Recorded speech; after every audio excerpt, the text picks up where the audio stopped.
ওই উতবা ইবনে আবি মুঈদ আল্লাহর নবীর মুখের মধ্যে থুতু নিক্ষেপ করে দিলেন। আল্লাহর নবী বেদনার কান্না শুরু হয়ে গেছেন। আল্লাহর নবীর কলজা ভাঙা টুকরা টুকরা হয়ে গেছে। আল্লাহর নবী কান্না শুরু করে দিছে, কিলে রে, কালকে না তুই কালেমা পড়ে মুসলমান হইলি, আজকে আমার গালের মধ্যে থুতু নিক্ষেপ করে তুই বুঝি জাহান্নামের টিকিট কিনা নিলি। আল্লাহর নবী কান্না শুরু করে দিয়েছে। আল্লাহর নবী বেদনার কান্না শুরু করে দিয়েছে।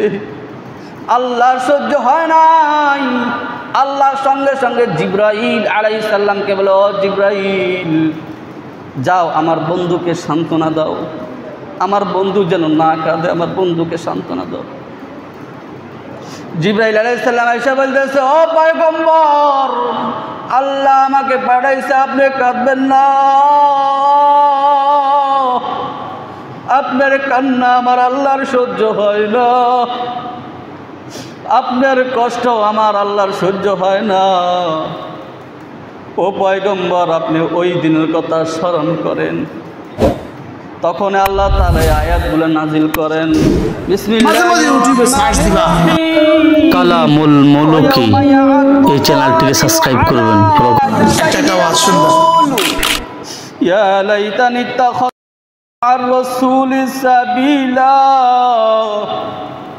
ইয়া ওয়াইলাতা লাইতানি লাম আত্তাখিযু ফুলালান খলিলা।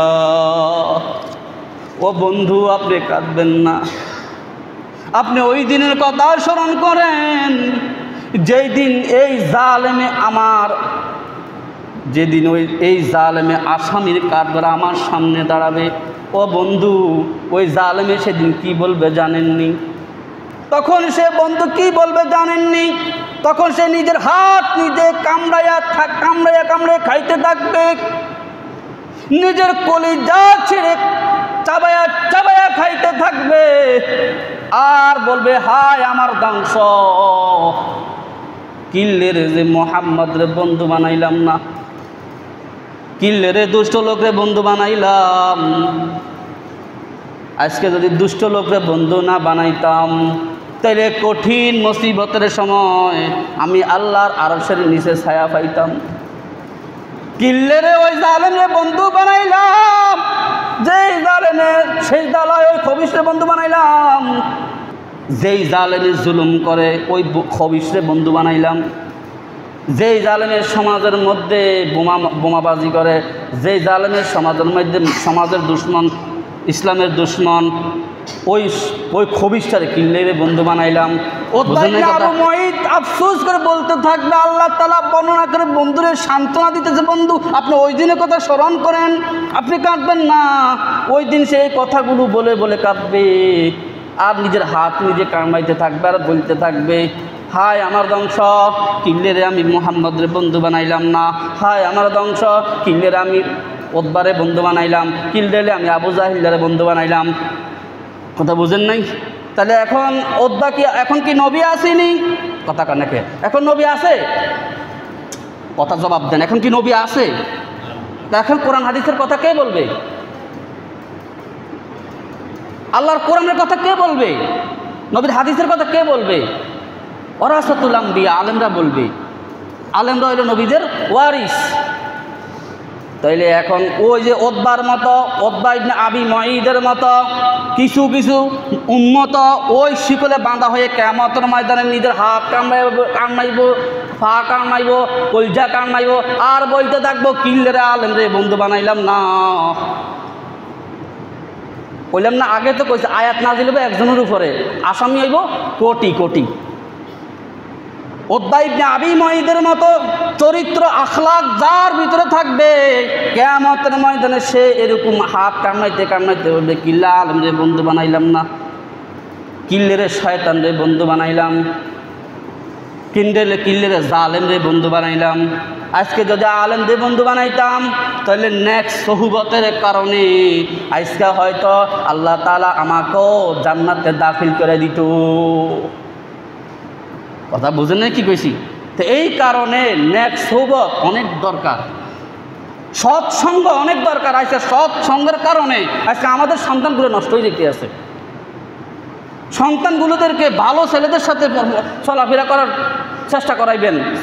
সন্তানগুলো যেন গাঁজাখোরের লগে না মিশে, কিনলে গাঁজাখোরের লগে মিশলে সে গাঁজা খাওয়া শিখে যাবে।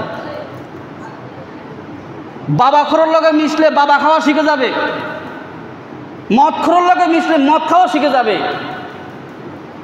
এটা হলো সৌবত। আল্লাহওয়ালা লোকদের সাথে মিশলে আল্লাহওয়ালা হওয়া যাবে।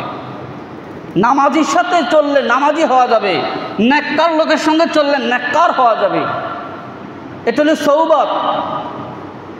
এই কারণে আমার সন্তান কার সাথে চলে, আমার সন্তান কার সাথে শোয়, আমার সন্তান কার সাথে মিশে, কার সাথে আড্ডা দেয়, আমি পিতা হিসেবে এটা খোঁজখবর রাখা আমার জরুরি দরকার।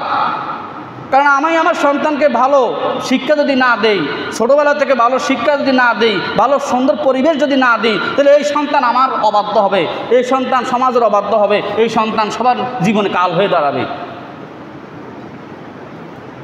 আমরা নিজেরাও চেষ্টা করব ভালো ভালো মানুষদের সাথে চলাফেরা করার জন্য, নামাজি লোকদের সাথে চলাফেরা করার জন্য, নেককার লোকদের সাথে ভালো সম্পর্ক রাখার জন্য। কেননা এই সম্পর্ক আমাকে কোথায় নিয়ে পৌঁছাবে মরার পর এটা বুঝে আসবে।